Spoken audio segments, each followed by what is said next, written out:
Salam sejahtera bagi kita semua. Apa kabar di hari ini?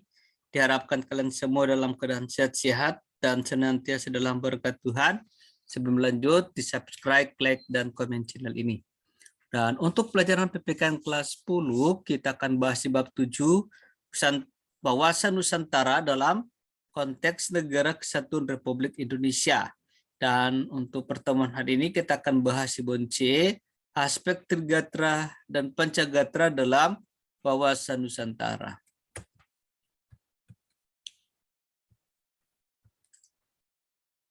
Konsep wawasan Nusantara merupakan suatu konsep di dalam cara pandang dan pengaturan yang mencakup segenap kehidupan bangsa yang dinamakan Astagatra.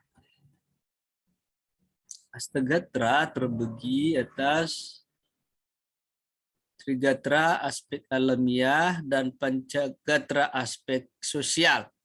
Dan untuk Trigatra atau aspek alamiah itu satu, posisi dan lokasi geografis negara, dua, keadaan dan kekayaan alam, yang ketiga, keadaan dan kemampuan penduduk. Itu aspek alamiah atau Trigatra. Nah, Pancagatra atau aspek sosial, satu, ideologi, dua, politik, tiga, ekonomi, empat, sosial budaya, lima, pertahanan keamanan. Antara yang satu dengan yang lain terdapat hubungan yang bersifat timbal balik dengan hubungan yang erat yang saling independensi. Demikian juga antara Trigatra dan Pancagatra. Nah, kita mulai di A, letak dan bentuk geografis. Aspek Trigatra ya. Ini kita lihat peta Indonesia. Kita melihat letak geografis wilayah Indonesia dalam peta, maka akan nampak jelas bahwa negara tersebut merupakan suatu kepulauan yang menurut wujud ke dalam terdiri dari daerah air dengan ribuan pulau-pulau di dalam. Dalam bahasa asing disebut sebagai suatu archipelago kelvar. Kemudian kepulauan itu merupakan satu archipelago yang terletak antar benua Asia di sebelah utara dan benua Australia di sebelah selatan, serta Samudra Hindia di sebelah barat dan Samudra Pasifik di sebelah timur.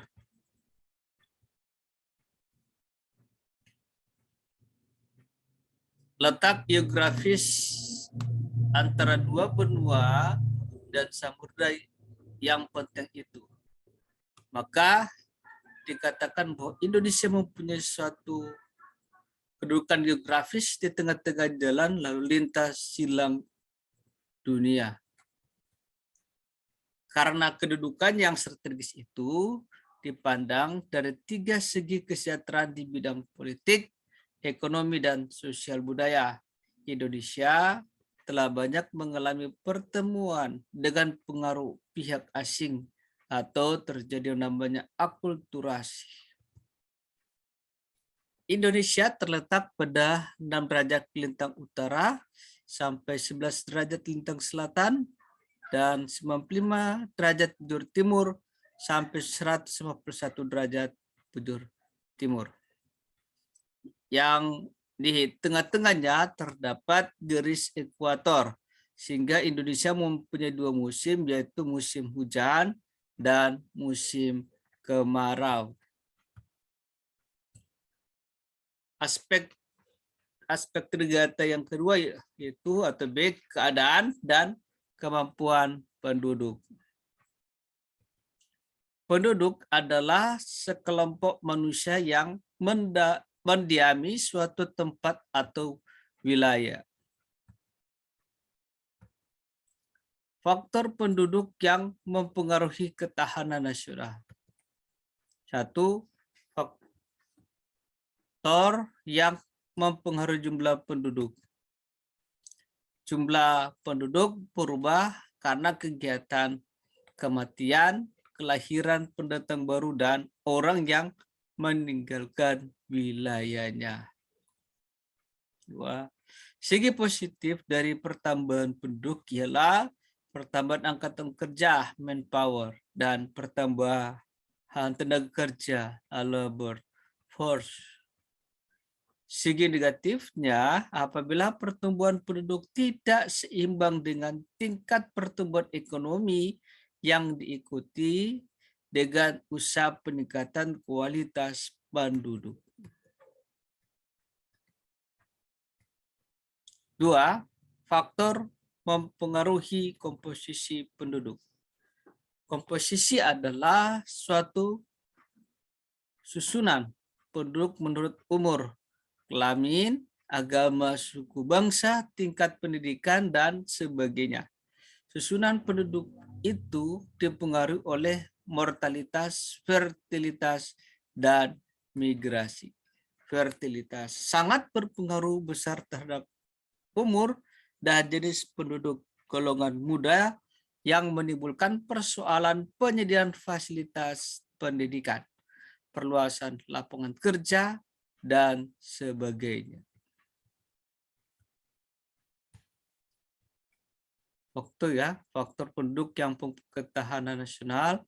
Yang ketiga adalah faktor yang mempengaruhi distribusi penduduk. Distribusi penduduk yang ideal adalah distribusi yang dapat memenuhi persyaratan kesejahteraan dan keamanan, yaitu penyebaran merata. Pemerintah perlu membuat kebijakan yang mengatur penyebaran penduduk, misalnya dengan cara transmigrasi, mendirikan pusat-pusat pengembangan atau growth center, pusat-pusat industri, dan sebagainya. Kemampuan penduduk yang tidak seimbang dengan pertumbuhan penduduk dapat menimbulkan ancaman-ancaman terhadap pertahanan nasional. C. Keadaan dan kekayaan alam. Kekayaan sumber-sumber alam sebenarnya terdapat di atmosfer, di permukaan bumi, di laut, di perairan, dan di dalam bumi. Sumber-sumber alam sesungguhnya mempunyai arti yang sangat luas, di mana Indonesia terkenal sebagai negara yang mempunyai sumber-sumber alam yang berlimpah ruah. Sebagai gambaran umum, sumber-sumber alam tersebut sumber-sumber pelican atau mineral, sumber-sumber nabati atau flora, dan sumber-sumber hewani atau fauna. Indonesia mempunyai sumber-sumber mineral yang meliputi galian, biji-bijian, maupun bahan-bahan galian industri di samping sumber-sumber tenaga lain. Sifat unik kekayaan alam yaitu jumlahnya yang terbatas dan penyebaran tidak merata sehingga menimbulkan ketergantungan dari dan oleh negara dan bangsa lain. Bentuk sumber alam ada dua, yaitu sumber alam yang dapat diperbaharui dan tidak dapat diperbaharui. Sumber alam harus diolah atau dimanfaatkan dengan berprinsip atau asas maksimal, lestari, dan berdaya saing. Asas maksimal artinya sumber daya alam yang dikelola atas atau dimanfaatkan harus benar-benar menciptakan kemakmuran dan kesejahteraan rakyat. Yang kedua, asas lestari artinya pengolahan sumber daya alam tidak boleh menimbulkan kerusakan lingkungan, menjaga keseimbangan alam. Yang ketiga, asas berdaya saing artinya bahwa hasil-hasil sumber daya alam harus bisa bersaing dengan sumber daya alam negara lain.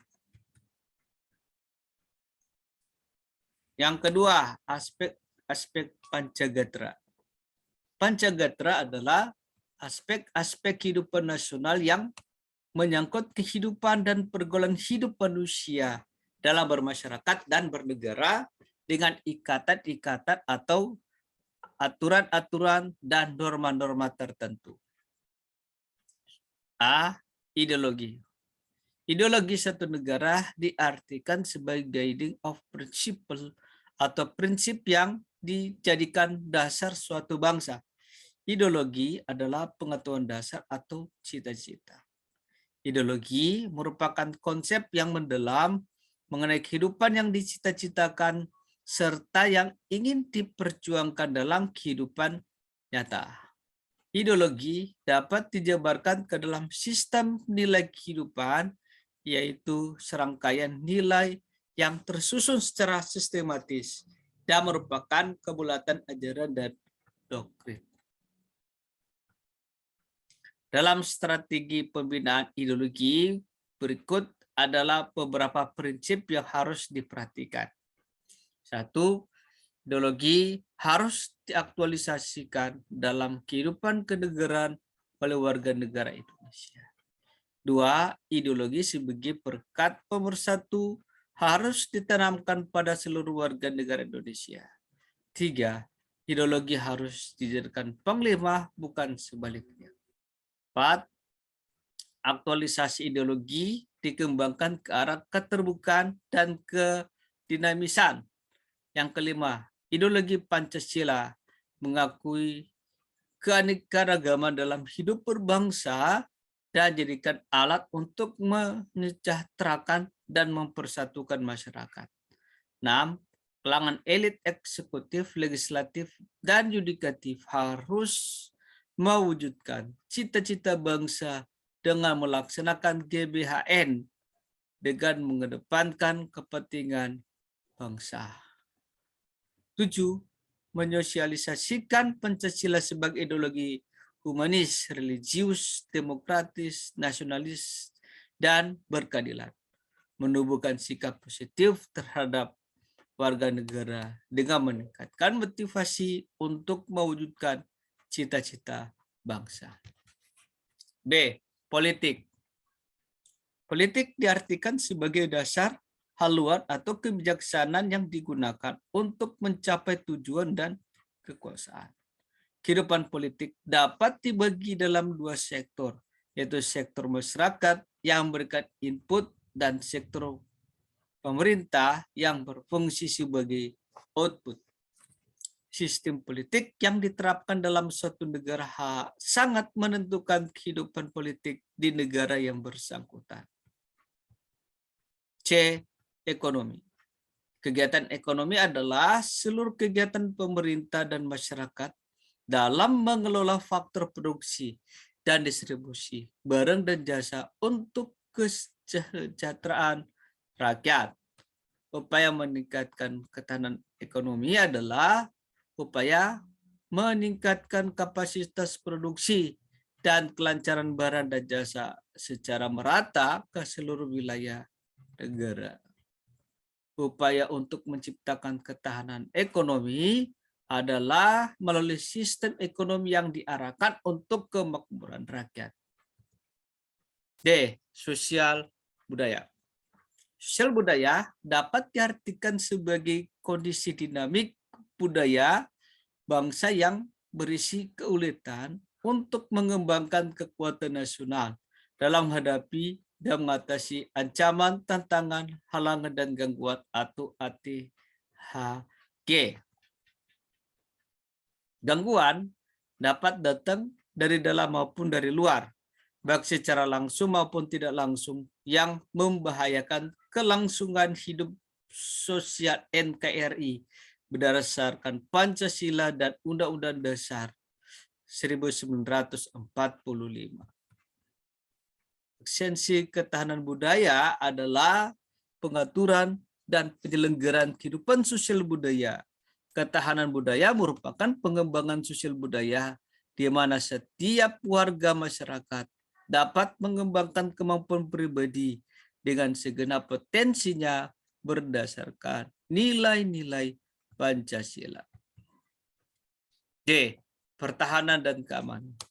Pertahanan dan keamanan diartikan sebagai kondisi dinamika dalam kehidupan pertahanan dan keamanan bangsa Indonesia yang berisi keuletan dan ketangguhan yang mengandung kemampuan mengembangkan kekuatan nasional dalam menghadapi dan mengatasi hati-hati yang membahayakan identitas, integritas, dan kelangsungan hidup bangsa berdasarkan Pancasila dan Undang-Undang Dasar tahun 1945. Terima kasih. Demikianlah materi kita sudah selesai. Kiranya materi ini bisa bermanfaat bagi kalian semua. Tetap belajar. Tuhan memberkati kita semua.